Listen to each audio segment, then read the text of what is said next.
I wasn't looking at it to like pay bills. I wasn't looking at it. That wasn't my driving factor. The driving factor for me was the families, were the children, was the experience to have these interactions and these relationships I was building with these children and families. And I was gaining so much more out of it than what they were able to, like, the money wasn't the building thing for me. This is the Gold Medal Mindset, where we bring you all things winning in business, sport, and life. I'm Dr. Jason Richardson, pro BMX world champion and Pan Am Games gold medalist. Now I'm a professional speaker, author, and winning mindset coach. Thanks for joining in. Get ready to mine for gold as we challenge your perception to change your results. Thank you once again for tuning in. I don't even know if it's a tune in on a podcast. Anyways, I appreciate it. And this guest will appreciate it. And as you know, I'm super excited to have this guest on the Gold Medal Mindset podcast, Daniela. Good Montiel. afternoon, everyone. You just I left you open. Daniela Montiel. Anyways, as you can see, Daniela is super excited to be on as well. Daniela, how you doing? Yes, I'm well, Jason. Thank you for having me. No problem, no problem. But we didn't even tell these people how great you are and what you do and blah, blah, blah. Of course, that's what the podcast is about. Winning in business, sport, and life. You are doing all three, in my opinion, and in many people's opinion. But yeah, Corazon Communications, helping and enhancing children who are terminally ill, enhancing their wishes. That's just super beautiful. That's definitely a winning business model for sure, a winning life model. So let's jump right in, Daniela. What do you say? Absolutely, I'm ready. You're ready. Do this. All right, let's do this. Yes. All right. First of all, what does that mean? Enhancing a wish. So everyone knows make a wish, and unfortunately, we know what terminally ill means. But like, well, let me interject everything. It's your show. So Corazon works with all different wish granting organizations. Make-A-Wish being one of the largest wish granting organizations we work with here in the U.S., of course. But the wording, I should say, has changed significantly over the last 15 or so years, where we no longer refer to helping grant wishes for terminally ill children, because we all know that without hope, there's nothing. Yes. And terminal, and so means so it's so, it just really truly carries a negative connotation. So what we work with in the wish world and the families that we are so privileged to work with and in helping to enhance and fulfill the wish experiences, we work with children with life-threatening medical conditions. So anything from muscular dystrophy to any form of cancers and leukemias. There's just a large amount of, unfortunately, there's a large amount of different illnesses that affect children that are impacted by this unfortunate circumstance. And we come in and we help facilitate the wish process here in Central Florida in conjunction with the wish granting organization. So as you just mentioned, Make-A-Wish is one of the largest ones, of course. That's probably the one that most people think of when they think of a wish granting organization. But there are so many different amazing organizations out there within each and everyone's community that anyone can become a part of. But this Central Florida themed wish, which is where I'm based, Corazon is based in Central Florida, in Orlando area. And it is the most popular granted wish nationally and internationally, with it being about 45% of the chosen wish for a child to visit the Central Florida theme park areas. So that's including, of course, Disney, Universal, SeaWorld, and various other theme parks within the area that the children have access to while they're here spending their wish week here in Central Florida. And we help facilitate that process. Well, gee, didn't I just butcher up your business? No, you didn't. I'm just joking. It's cool. This is actually, I appreciate that you do that, because most people feel exactly like you just stated, Jason. Most people assume that it's, and I get this question, I can't even tell you how often we get, oh my gosh, I can't believe you do that. You work with children that are dying. And it's like, wait. Yes, we work with children that in a perfect world, I wouldn't have a job. I wouldn't get to do what I do day in and day out working with these families. But we happen to live in an imperfect world, and we're hoping to provide, in the most imperfect circumstances, provide hope and happiness and joy for this 1 week of their life. But I can't tell you how often people assume exactly like you just did, and not to be negative, and they don't mean it in a mean or harmful way. It's just that is the thought process that most people think of when they think of a wish. They think, oh, the child is dying. You know, medical technology has improved tremendously.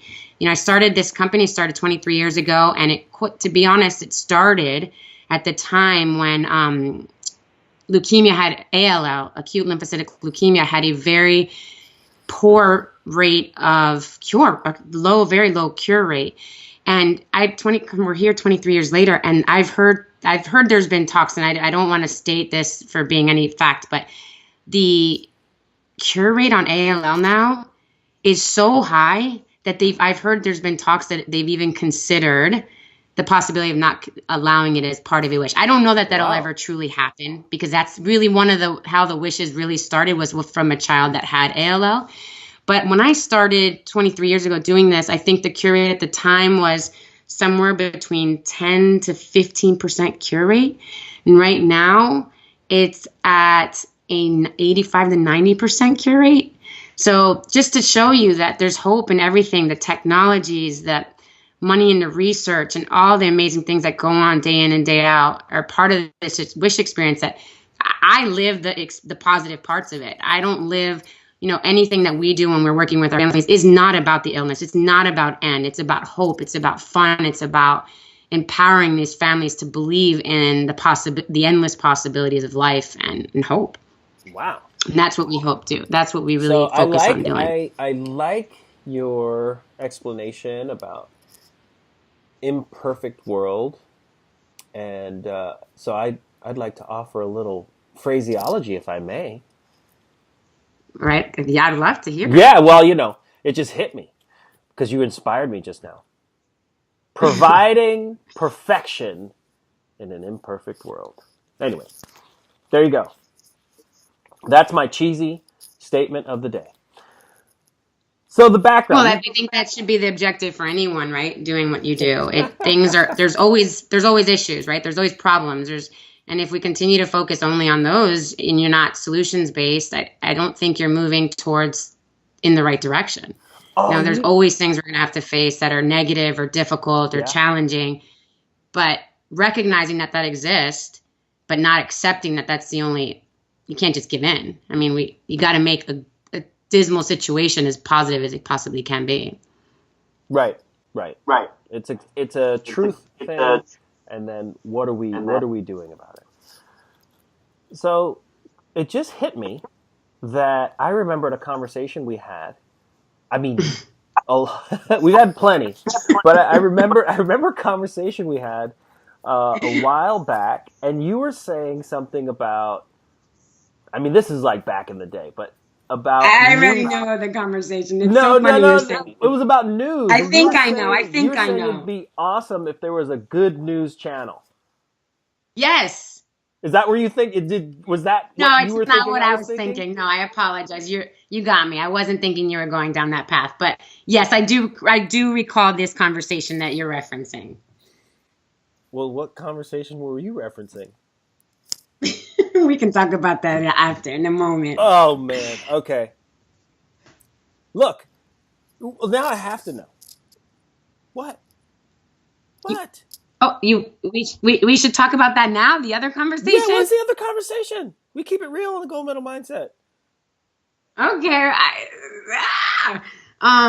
Well, a conversation. I thought you were going to revert to the conversation we shared, which to be honest, I left that was the first time I met you, Jason. Oh, remember we were in the car. Okay. So the first time we met, right, I was racing and I was single or in between, and you were salting. Yes. You were salting up my game at the restaurant, and salted me up so much that I didn't. Anyways. How did I salt you up? Let me make this clear during this conversation. I was dating one of his, at the time, I believe my husband and I were just dating. Yeah. We were boyfriend and girlfriend, which happens to be Jason, a very dear friend. I would say Jason, Greg I consider you our chosen family. Yeah, he's one of my best friends. Yes. Yes. So, yes, I left that thinking, oh my God, he's going to hate me. But that conversation, what we discussed was, on a brief overview of it, was I was basically saying you have more to lose in life by not being all out there than kind of restricting yourself to see how someone else is going to react. And, are you recalling this conversation? Yes, I'm recalling it. And I wasn't necessarily in the best place to hear it. However, yes. I did. Okay. And we're great friends and all of that stuff. And here you are on the podcast and blah, blah, blah. And we made it work. So yes. Good job. I'll have all your viewers know that you nailed it. He's married one of the most amazing people in this world. Like, you're blessed to know Halle. Yes. And meaning anyone that does know her. She's just one of those, and I'm not just saying this because I'm on the other end of this podcast with you. I wish we lived closer. I wish we had more time to spend and share together as a family. But whatever you figured out in that time afterwards, you got it all figured out. Well, I do listen, even though I may not hear you all the time. I do listen. So there you go. So not only is Daniela helping families find hope in an imperfect world, she helped Dr. J. Rich get on the right path in his dating life when he was single. There we go. He was there. He just wasn't ready at the time. Yeah, it wasn't the right time. Okay. It was. So, all right. I want to get to the background of this just a bit, because you mentioned you have done this for 23 years. Yes. Which is a long time. We're getting up there in age. Yes. I know. I can't believe it. Did you stumble upon this? Was it like, okay, I'm going to go out and I see this hole in the business marketplace and fill it? Or was it a bit of, how'd it go? It was a really interesting thing. I worked for many years as a volunteer. I was fortunate enough to have a mom that was always a part of the greater good. It was a part of her life as it is to this day. And I was always exposed to that. So as a child, I was always working alongside with her as a volunteer at special children's camps. And in this particular one that got me exposed to the opportunities that I have now was through Miami Children's Hospital, which was at the time called Miami Children's Hospital. They did a camp, which we called Cancer Camp, but it really was their oncology hematology department that put on this week-long camp for many of their patients so that they would interact amongst each other with other like children going through the same situation, but in a very fun and loving atmosphere. So I was a volunteer at the time there. I was in college. It was a yearly camp that I did. And at this particular camp, and 23 years ago in the summer, Make-A-Wish representatives came to the campsite to make sure that all the patients that were at the camp, or all the campers that were there, were in fact already in the Make-A-Wish system of that local chapter. In this case, it was Make-A-Wish of Southern Florida. And one of the representatives was there, and I was so excited because at the time I was studying, I was going to med school, and I really felt it was imperative for me to be a good future clinician and practitioner. How I wanted to understand how families interacted outside of that clinical environment, because even though it's an uncontrolled environment in many ways, it's a very controlled environment in terms of the visits and how the family is impacted by all the stuff that goes on with dealing with a child with a life-threatening medical condition like cancer. And I approached them saying, listen, I would love to be a volunteer for your organization, and I'm planning to go to med school. And I explained this to them. And at the time she was like, oh, I don't know if we can help you because you live in Central Florida, but I can connect you with the local chapter there. And as we started to talk, most people, when they see me, they don't realize I'm Hispanic. I am Venezuelan. But though I've been been raised here in the United States since I was 4 years old. But to look at me, most people don't recognize that I'm Hispanic. And at the time, one of the campers came up to me and was talking only in Spanish, a young 8-year-old child. And it was like an aha moment for her, for the Make-A-Wish representative. She said, oh my gosh, we have families all the time that go to Central Florida to visit this amazing place called Give Kids a World, which I'll touch about a little bit in a second. But, and we're always looking for, help for some of our families that are requiring more help, whether it's a language barrier, whether it's a single parent, anything that would potentially impact create a positive wish experience and create maybe a negative outcome for that wish experience. So sure enough, I was so excited, and I was looking to volunteer for them. And they called me about a month later and asked for help. And I was so excited to help them. I was back in college. And long story short, they wanted to, they said, well, you're going to do this. And this is what you need. This is the help we need. And we're going to pay you. And I'm like, no, you don't have to pay us. I really want to do this. So one wish after the other, they started to pay me. And then as they were, it was saving them so much money and aggravation and concern and worry for their families. And it was like a win-win for both of us because I was able to get this exposure. And then what happened was, as I was working with more and more families for that one particular chapter, the Give Kids the World facility started seeing what the kind of work we were doing and started referring us out. And fast forward, I was about to leave. I took my MCATs and to go to med school, realized I didn't do so hot and decided to stay an extra year. That extra year started to build a business, which I never recognized as, I was never planning on creating a business. It was just side work. Yeah, it really was. I looked at it as just, really, that's exactly how I saw it. Not even so much side work. I saw it as like a stepping stone to my future. I didn't look at it as, I wasn't looking at it to like pay bills. I wasn't looking at it. That wasn't my driving factor. The driving factor for me was the families, were the children, was the experience to have these interactions and these relationships I was building with these children and families. And I was gaining so much more out of it than what they were able to, like, the money wasn't the building thing for me. And I was deciding to go to med school, and I realized I was going to have to study abroad for 2 years. I was thinking to go to Guadalajara. And I remember walking out of the interview at the conference in Miami to go to that school. And I was ready to fall in love with my husband. And I realized I didn't want to leave. I didn't want to leave for 2 years. And I realized all the things I ever wanted to do in my life in terms of making an impact on people's lives, I was having that opportunity without it being the clinical aspect. I wasn't going to be an MD, but I knew, and it's so different, obviously, in so many ways, but yet ultimately for me, making a difference was what I was doing. And I was just doing it in a different way than I had foreseen in my, when I was younger. It was just a new path. So that's how it started for me. It really, and then a business started, and 2,500 plus wishes later and 23 years later. And I feel like I'm the one that got the wish. Do you regret not going to med school? Nothing. The only time it's funny, I have been asked that several times. I've never, ever felt regret for so many reasons, Jason. I feel blessed. I feel so fortunate.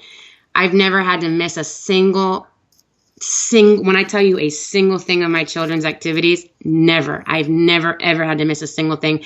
I've never had to miss a single thing of my husband's or anything for our family. I'm available. I have that luxury because I have a business that my time is flexible in many ways.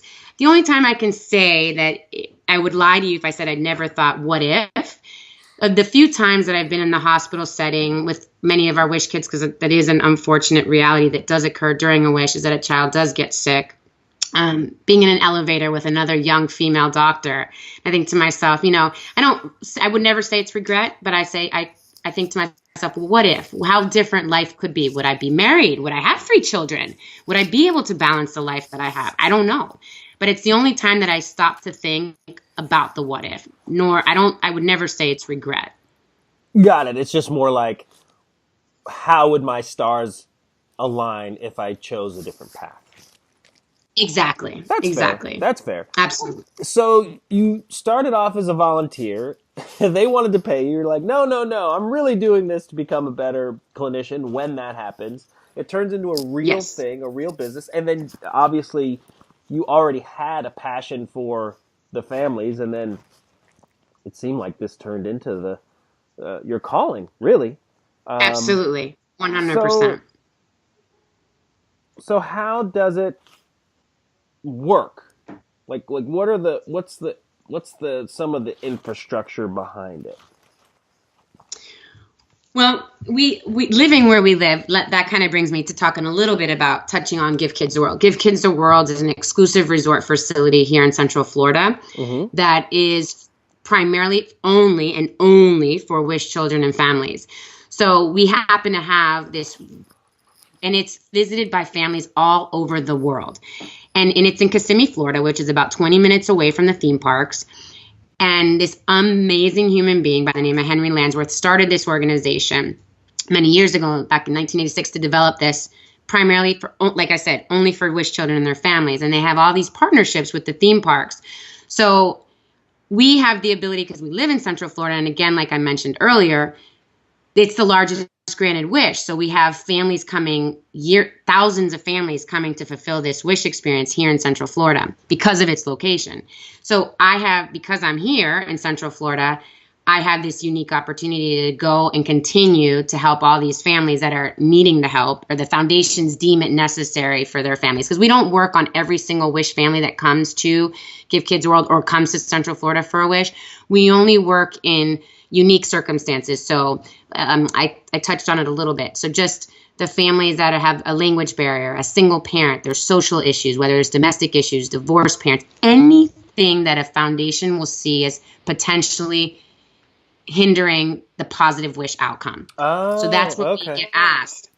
So our company gets hired individually. Like, it just depends on the chapter needing the help for that family. So whether it's a Make-A-Wish chapter in New York, or Marty Lyons Foundation out in New York, or California, it really just depends, or Argentina, Make-A-Wish of Argentina. There's affiliates internationally. I mean, these families come from all over the world. And whenever they see a family that's going to need the help, we are contacted by that particular organization to provide the help for their family that's traveling to fulfill their wish.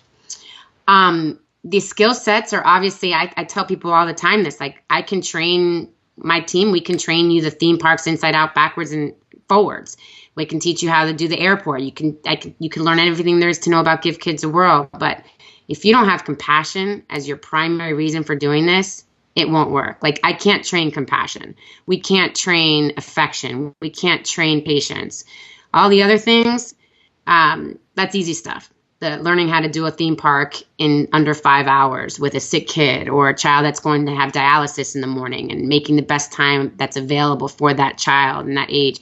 That stuff is easy to train. It's if someone's not there with their whole heart in it, that's the skill set. And finding that's not always easy, but I've been very lucky. I've been very lucky to be around a lot of people that I don't know if it's the energy that gets poured out that comes back to you, but I've been incredibly fortunate throughout the years to have some amazing people that are part of our team. Are you there, Jason? Yes, I am here. I thought I lost you. Sorry. No, you didn't get it. You never know what happens on the interweb with Skype. But what's the purpose? So what would you say in a nutshell, if you could? Because I think you're encompassing all of it: compassion and patience and passion. But what would you say is the mission and purpose of Corazon Communications? I would say ultimately, in a nutshell, Corazon our mission is to make a difference by enhancing the quality of the wish experience for every child and family that we have the opportunity to serve. For us, it's not about, I get asked a lot by the chapters, like, how do you do it? How did they get it done? Like, what exactly is the secret sauce? And it's not really a secret sauce per se. It's just taking the time to listen and be a part. Like, these families are coming, and here's a stranger going to show up and be on their wish. Like, you've got to know how to interact with people. You have to know how to read signs. Sometimes someone may not jive with me, or, when I was doing the theme parks with the families years ago, you have to recognize that even though you're there to help, maybe someone doesn't feel comfortable with you, and you have to be comfortable enough with yourself to know, what, it's not about me. It's about this child, and I'm going to find someone from our team that'll be a better fit. So to us, everything is about that child, and not only just the wish child, Jason. That's the thing. I think it's so important to mention is, most of the families we work with, it's not an only child. So they don't have just their child that happens to be a wish child. Mm-hmm. It is typically normal, typical family, there's usually 3 children, 4 children. Many times I've had plenty of families with 9 or more, but the average family is 2 to 3 children that come to fulfill a wish. So now imagine, like, to me and to everyone on our team, it's so important that it's not just about that wish child. That they're obviously, we're all here because of that child. But their siblings, they've been impacted by this in so many ways that to us, it's just as important that that wish child is feeling like they're special and on their wish experience and a VIP, so to speak, that it is for us to make that sister or brother to feel the same way. Many times those children have, not that they're forgotten because the parents want to forget them, but because of the circumstances, their parents are, and many times these parents are single parents. Right. They're, The attention goes to the attention goes to the most needed. Yeah. And, they're at clinical treatments and their chemo and their spinal tap and their dialysis and their therapy. And, everything's about my brother. Everything's about my sister. Yes. Yeah. Yes. Yeah. So, having an understanding of that and patience and time and that our purpose.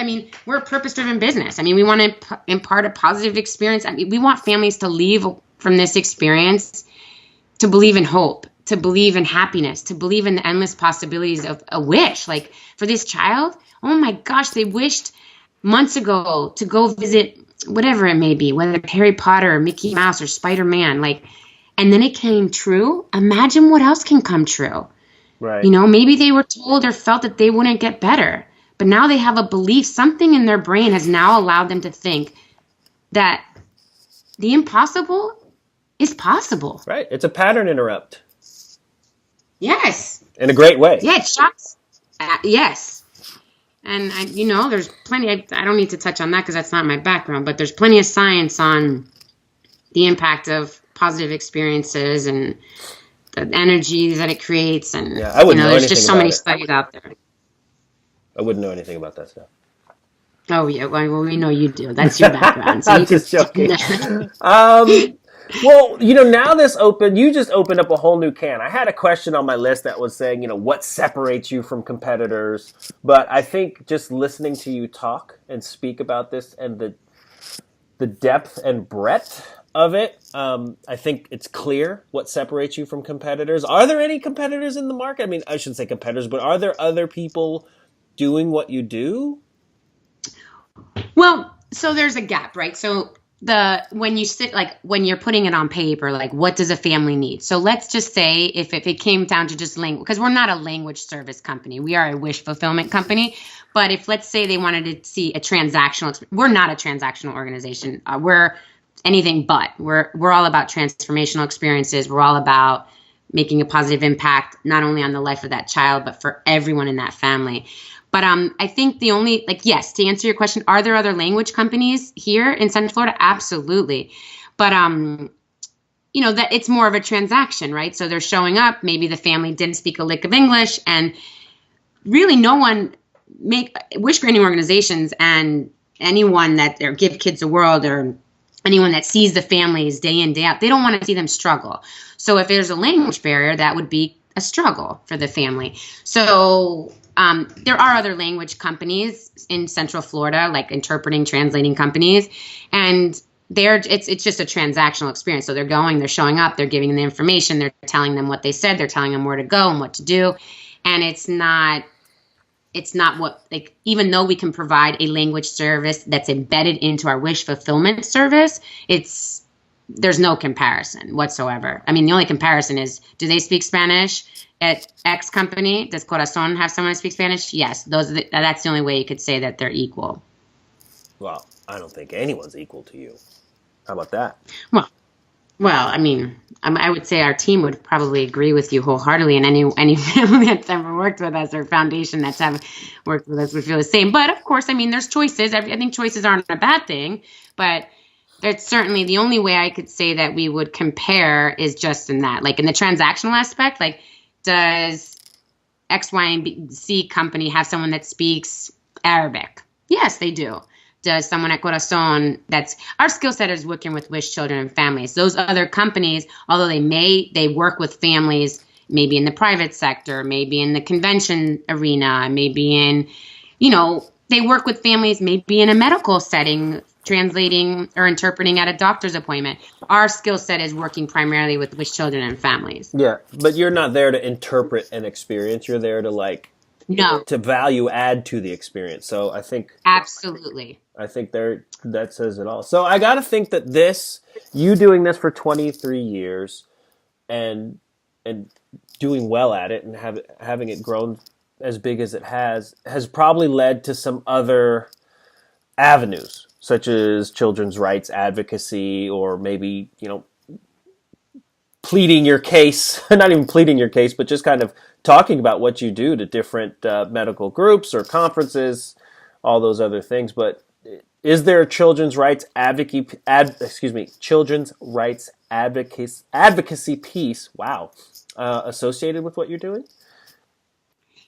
Not as much as I would like, in all honesty. Okay. I feel like I don't do as much as I would like. I mean, obviously, one-on-one with the families, we're always trying to help them outside of the Wish Week. Right? We hear a lot of stories, and we're a lot of things that are shared with us after a wish has been completed. Because typically a wish is done, and you're off to your next family, right? But many times we become part of that family. I think the thing for me that is most overwhelming is when you work with a child and a family and it's been 2-3 years and you get a random phone call, and it can be in the middle of the night. It could be at just a random hour and a number you maybe didn't recognize on your phone, and it's one of your previous wish families telling you their child passed away. And knowing the impact that they thought to call you as one of the first people to share this horrible news, but what it brought them like joy and happiness to tell, even though it is the worst thing to tell anybody, that's just what I can only imagine. I can't even fathom what the family is feeling, but to think that they would stop in their day to share with us that it's because they get to tell us or relive those moments of happiness, and to tell us that it was the one time they realized that their child was laughing again after so many years or months of misery or pain and loss of hope. So in that aspect, I definitely, to answer your question, I don't do nearly as much as I would like outside of working one-on-one with the families.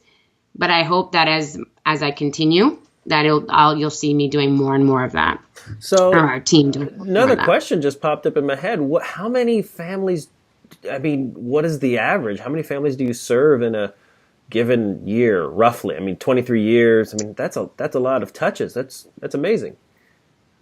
Is there a number? On an average, we're doing over somewhere between 120, about 135 families a year, and most of their wishes are most of our wishes domestic wishes, meaning any family coming from the U.S., traveling in from the U.S. Is 6 nights, 7 days. So, and then our international families. So many families are international families. However, they're living here in the United States, and their wish was granted by a U.S. wish granting organization.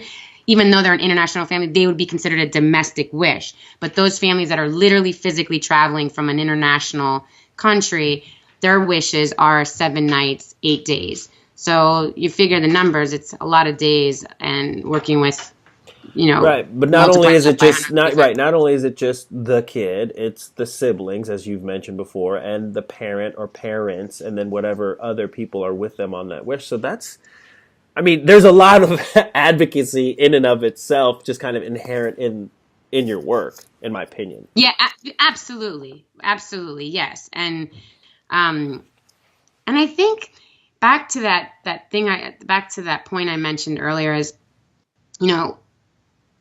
I love when you get to work with a child, a sibling of a wish kid, and they feel like they matter.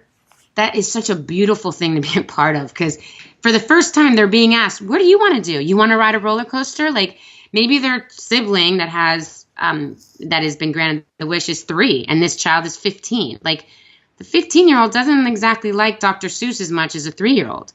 So making them aware that they matter just as much in every way, and the connection you make with them, it's just a gift. Like it's that to me is advocacy one-on-one, right? Because you get to learn about their story, and you get to hear about what makes them happy, and then they realize that people do care about them. They're not forgotten. Yeah, that's cool.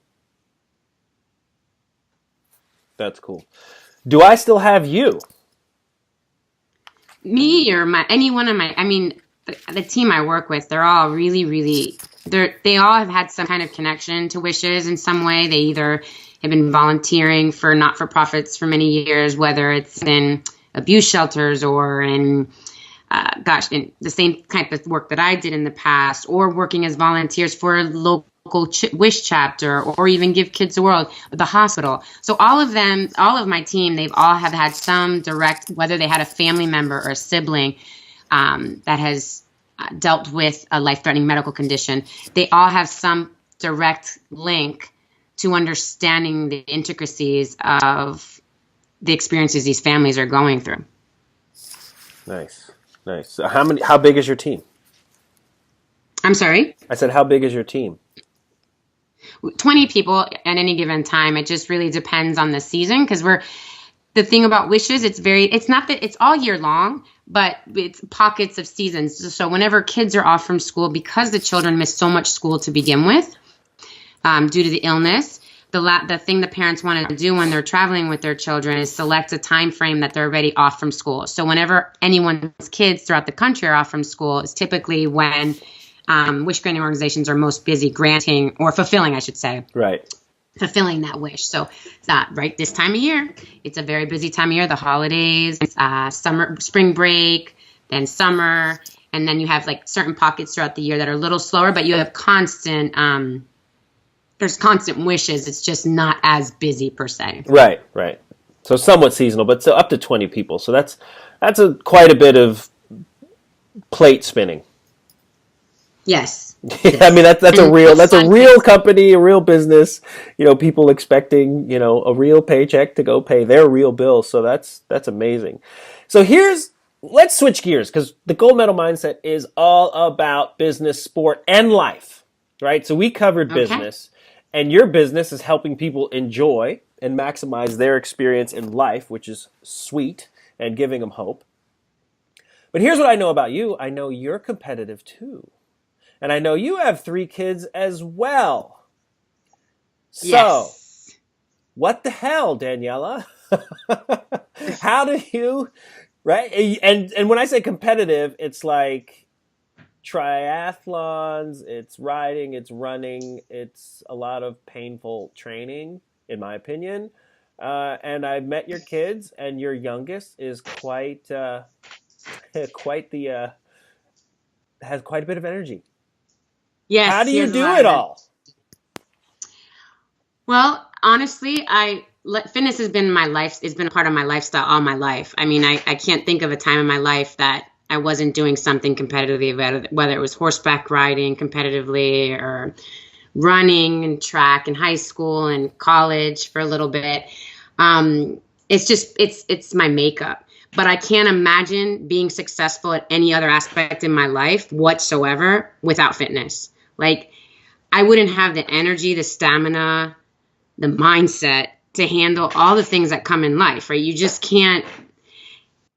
It's finding that balance, and it's a very fine line. I don't know that we truly ever find it perfectly, because when you're doing really good in one area, another area kind of takes the back seat, so to speak. But it's just constantly reshifting and finding that balance. And I definitely can't do what I do without fitness in my life. So I do train. I train at least, I would say, 6 to 7 hours a week on a good week. If I could give more, I will. But I've learned, like, I don't have the 14, 20 hours I would like to train that I used to have without children. But I train for, and I get asked all the time, like, oh, are you a trainer? No, what do you train for? I train for life. Like, when I think of when I'm like struggling during a workout or a run or a bike, if I'm trying to hang with my husband on a road ride, which I haven't done in a long time, I literally, when I just want to feel like quitting, I think about all the Wish kids, and I think about all the families that don't have the luxury of doing what I get to do. The children that will never have that. Like, that's what drives me. So I train for that. I train to be better for them, it's not really about me per se, looking a certain way. It's about feeling and giving in the right way. Damn, mic drop. You just killed it. That's good. I mean, I get that question all. I get it so great, often because So here's the thing. So this is like the to me the theme of this show, your show, is service. It's service, and it's so ironic that you started this whole thing, and I'm not saying this whole thing, I'm not trying to diminish it, but you started your business by wanting to volunteer and wanting to not get paid for it, right? And it just turned into this really amazing service that enhances people's experience when they come have a wish granted. And then even to hear you talk about your training, right? Which one would think it's for you. I would even say that. Pay yourself first so that you can take care of other people. But you're like, and in essence, it is that. But your mindset is like, hey, I've been given this gift of whatever, health or time or vitality or just the ability to run and ride a bike. I'm going to maximize that so I can be there for everyone else that I'm working with, serving, working for, and my family, XYZ123. So that's the theme. I love it. It is. For me, it's, it's an added bonus if you have a little muscle tone and what have you, but it's not, I don't go to a gym. That's not my primary reason. I've been at a competitive gym and I loved it. And I'm really, like you said it, Jason, I am very competitive, but I think my husband and I have this talk all the time. I go to a gym and I'm going to be competitive with you. It's because I'm going to work, excuse my language, my ass off so that you get the best out of you, and you better work your butt off next to me to get the best out of me. Like, that's what I define myself as competitive. I'm not there to like beat you. I'm there to push as hard as I can so we can make each other better. And that's really how I look. Like, I don't define competitive for me. And I know I have not been a professional athlete. So I respect you guys immensely for what you're able to do. But my definition of competition for me and my lifestyle is about making me better and everyone else around me better. We're there to make each other better. It's not just about what I can get out of it. Because if we're all getting the best out of each other, everyone around us is going to make everything else around us better. And that's kind of what drives me. Like, that's what drives me in anything I do. I'm not there to put anyone down. I'm there to make a difference. Like, it's all about making a difference. Your husband would be very proud. That's very leadership. It's very leadership. Oh no, but so we're maybe when it comes to my husband, I may be a little different. No, you're I'll give you that. But but what you're saying is that is a leader. Like, hey, I'm in it with you. My guess is after this podcast, you'll probably get people asking you to train them anyway, even though that's not your business. I'm sorry. Hang on, you got to repeat that. It cut out for a second. I apologize. I said, my guess is after this podcast, you'll probably get people asking you to train them anyway. Oh, well, I don't know. But they can come on train next to me. We'll train against each other. You can say no. I mean, but that's my point. I mean, that's how strong in a good way you're representing. So, sweet. Well, it's funny you brought up when we first started this conversation, you brought up a previous conversation we shared years ago. And honestly, I wasn't thinking the one that came up. And I think it kind of really goes back. And it's interesting that you brought that up about the good news story. I feel like we're constantly surrounded by so much negativity. And does it exist out there? Absolutely. Like, it's just it's just the order of the world. I mean, there's just always going to be negative things out there in the world. But I find that we tend to be surrounded by those images, those thoughts, those stories, and we don't celebrate enough of the good ones. Like, most people think of Make-A-Wish, like exactly like you just decided, you started our podcast is terminal illness. It sounds so negative, right? It sounds so end all. And it's not about that. It's about happiness. It's about joy. It's about hope. It's about endless possibilities. And I think if we could focus more of our attention on the good in each and every story, even out of the bad stories, there's got to be something good to take away from it. Maybe not at the very beginning, but ultimately, if we can all start to re-energize ourselves with the good stories and get excited about those and not like think of them as so passé, I think we could all be in a much better mindset day in and day out. Hear, hear. Dang. I just think it's so hard to do because it's, I hate to say it like this, but like sex sells, right? So they always sell these images of certain things to kind of get the imagery out there, but they haven't really tried. I know I just kind of deviated for a moment, but that's the same notion goes for badass news stories. Like people get like shock value, right? It's just that the attention from people when something's negative. But if we could just kind of rewire ourselves or reinvent how we have to feel, like it's okay to feel good. It's okay to feel excited and happy. Like we don't always have to focus on what we're not doing enough of, but celebrate the things we're doing really well. I think that's another thing we don't do enough of as a society in general. We're always focused and honing in on what we're not doing good enough of. And we're forgetting all the great things we are doing right. Okay, I quit. You win. You've beaten me down with so much positivity today. I don't think I have any more questions. How about that? I don't know. I just feel like I love it. I love what like that. Like I feel like I'm at your kitchen table and you're just like boom, boom, boom, boom, boom, and we're just having a conversation. Well, we are having a conversation in real time, but it's so funny because I hear you. I hear you. I had another question, but it's like you're just killing it so much. I don't even know that like it's gonna even add any value. Because my one question I ask everyone is what's one thing you wish every human knew, and you're just like bombarding us with a bunch of great things that every human should know. What would I think? Well, you're quite because it's cutting out. So what to leave the conversation and what would I hope that every great human knows? What's one thing you wish every human being knew? Kindness matters. Like doing the right thing makes a difference. This doesn't have to be like a huge gesture or a huge event. It's just know that you just try to do the right thing. Like being good is great. It's just a simple little thing. If we could just all just focus on just being kind. Do the right thing. Go make a difference. Whatever it is you do, go make a difference. There we go.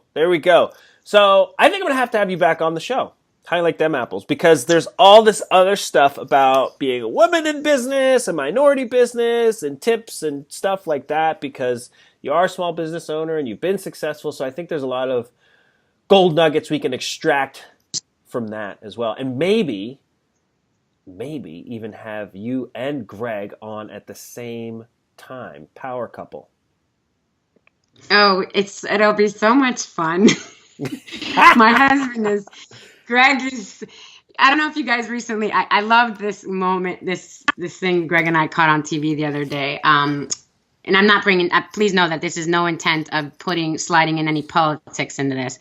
But it just so happened to be a news channel, politics news channel. And it was Ali, what is his name? Ali Eshi? Veshi, sorry. And Stephanie Roll. Oh my gosh. So my husband and I are watching it. And if anyone has seen that clip where they're discussing the thing that's current event right now in the news about sexual harassment, Ali Veshi is so calm and in control and so perfect. And Stephanie Roll it is literally, if you see that clip, you are seeing my husband and I together. It's like she's ready to jump down the guy's throat. And it was all about the gentleman, Ali, being spoken to about a scenario. And he was just so eloquent and calm and not hot-headed whatsoever and in control. And she just laid into that guy. I was so proud of her. But anyway, that's my husband and I. He's super calm and in control and eloquent and always says the right thing. As you can probably well imagine, I like to share my thoughts and I wear my heart on my mouth, and hopefully, I'm incredibly passionate about what I do and my family, and I certainly don't shy away from letting people know about it. Awesome. So last thing, there is another. I used to say there's like one more question and there's like three more, but last thing, where, when, how can people find you and Corazon Communications? Oh, you can follow us on I'm on LinkedIn, of course. But and you can follow us on Instagram. We're at hashtag Corazon. I'm sorry, at Corazon Wish. We always use the hashtag Corazon Wish.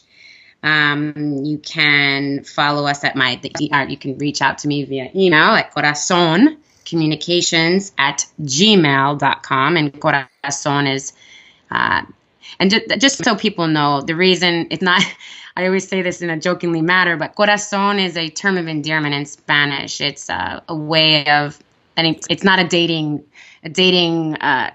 term. People say, because it literally means heart. But what I wanted out of our company name was to encompass the thought of everything we do comes from the heart.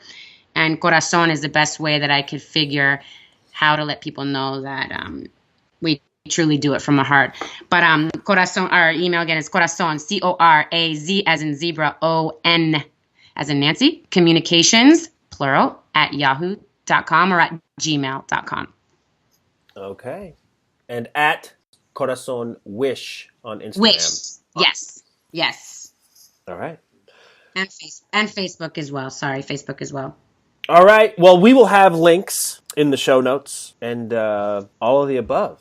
Thank you so much for being on the show. Thank you, Jason. Thanks for taking the time to mine for gold on the Gold Medal Mindset podcast. Let's keep the conversation going on Twitter at RealDrJRich or on the web at drjasonrichardson.com. That's drjasonrichardson.com. Take care and have a great day.